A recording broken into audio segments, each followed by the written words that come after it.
चाहता हूँ कि अगर माँ का दूध पिया तो आमने सामने का मुकाबला करो ना भाई।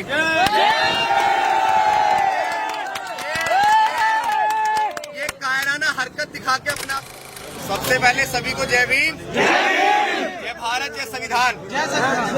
देखो, इससे बुरी स्थिति और दयनीय स्थिति कोई नहीं हो सकती कि आजादी के 75 वर्ष बाद भी डॉक्टर अंबेडकर, जिन्होंने भारत का संविधान लिखा और जिस संविधान के अंतर्गत तमाम देश के बड़े बड़े नेता और शासन सत्ता आती है, जिसके अंतर्गत यहाँ के तमाम आला कमान अधिकारी चल रहे हैं, वो महापुरुष जिसने इस देश के अंदर गैर बराबरी को खत्म किया, उस महापुरुष की आज भी प्रतिमाएं तोड़ी जाती हैं।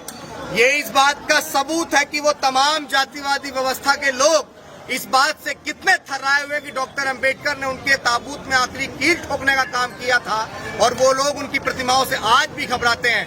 और आपसे, मैं तमाम लोगों से, मेरे नौजवान साथी जितने, यही कहना चाहता हूँ कि एकता बना के रखो।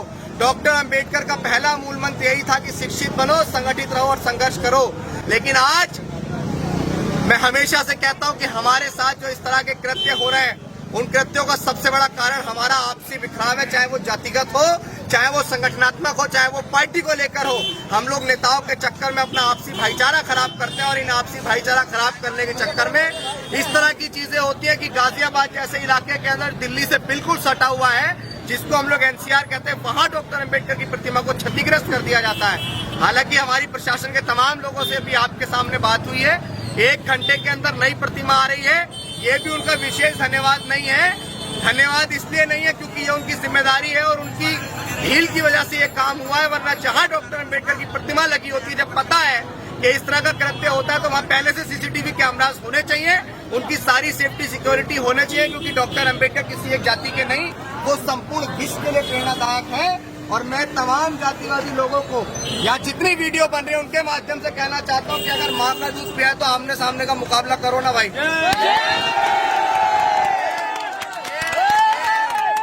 ये कायराना हरकत दिखा के अपने आप को मर्द बन रहे हो। अगर इस तरह की हरकतें कर रहे हो तो तुम असल मर्द नहीं हो। डॉक्टर अंबेडकर ने आपको भी अधिकार दिए, हमें भी अधिकार दिए। डॉक्टर अंबेडकर की प्रतिमाओं को तोड़ के मर्द बन रहे हो यार।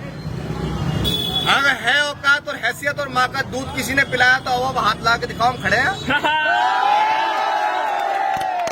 लेकिन कायराना हरकत करने से तुम बाज नहीं आओगे। ये भी दुर्दशा हमारे समाज के नेताओं ने हमारी की है कि आज हमारी छाती पे मनुवाद स्थापित होता जा रहा है दिन पर दिन, और हमारे नेताओं का अहम और घमंड नहीं टूट रहा है। वो अपने अपने घरों में, कोठियों में, सारी चीजों में मंदमस्त हैं। इसीलिए कार्यकर्ताओं को, नेताओं से भी सवाल पूछना पड़ेगा। इस बात को मैं हर जगह कहता हूँ। प्रतिमा आ रही है, 1-1.5 घंटे के अंदर लग रही है, और तमाम आरोपी जो हैं, कोई बच पाया क्या हमसे? भारत का संविधान है इसलिए हम चुप हैं, वरना घर में घुस के मारते।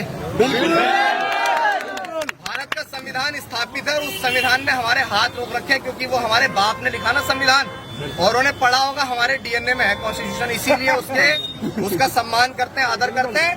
वरना हमारे बाप को किसी ने आंख उठा के भी देख लेना तो आंख निकाल लेंगे। लेकिन ये सारी चीजें अगर बर्दाश्त, तो इसीलिए हो रही है।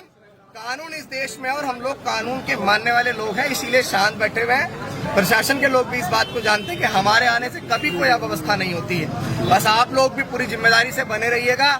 हमें और भी बहुत सारे काम और सारी चीजें होती हैं, बहुत देश भर की चीजें देखनी होती हैं। एक अकेला व्यक्ति कहाँ की चीजें देख सकता है, ये आप भी देख सकते हैं।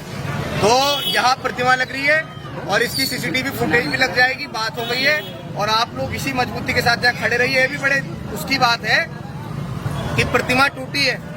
यहाँ तो अभी तक मुझे ऐसा मानना चाहिए कि जाम हो जाना चाहिए था पूरा, लेकिन कोई बात नहीं, धीरे धीरे लोग उठ रहे हैं, जाग रहे हैं, सीख रहे हैं, समय बदलेगा।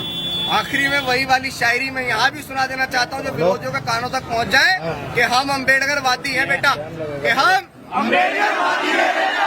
जिस दिन औकात पे आ गए ना तो तुम्हारी सारी गर्मी झाड़ देंगे। और बाबा साहेब की मूर्तियों के साथ खिलवाड़ मत करना, वरना हम भी संविधान भूल गए ना, और हम भी कानून भूल गए, तो जितनी तुम्हारी लंबाई है उससे दुगना जमीन में गाड़ देंगे।